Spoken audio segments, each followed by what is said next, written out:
ম্যাচের তখন ২৫তম ওভারের খেলা চলছে। নির্দয়ভাবে প্রতিপক্ষ বোলারদের ওপর ব্যাট চালিয়ে যাচ্ছিলেন ওপেনার সৌম্য সরকার। ওভারটি করছিলেন ব্যারি ম্যাকার্থি। তৃতীয় বলটি লাফিয়ে বুক বরাবর চলে আসলে অমনি নয়নাভিরাম এক দৃশ্যের অবতারণা হলো ডাবলিনের মালাহাইর স্টেডিয়ামে। অপূর্ব দক্ষতায় তার বিখ্যাত পেরিস্কোপ শটে বলটি মাঠের বাইরে পাঠিয়ে দিলেন সৌম্য। শট দেখে ইংলিশ আম্পায়ার রলি ব্ল্যাকের চোখ ছানা বড়া। একটি কম বয়সী ছেলের কাছ থেকে এমন শট আশা করেননি তিনি। হ্যাঁ, সৌম্য সরকার মানেই জাদুকরী নয়নাভিরাম সব শট। সৌম্য সরকার মানে ভয় ডরহীন ক্রিকেট।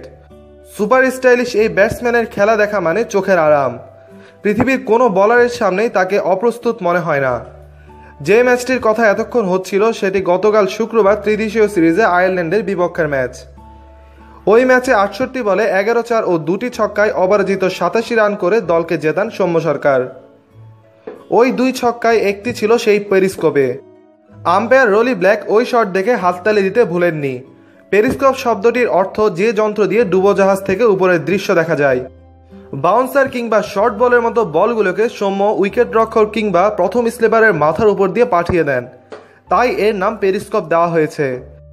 দারুণ এই শটটির আবিষ্কারক কিন্তু স্বয়ং সৌম্য সরকার নিজেই।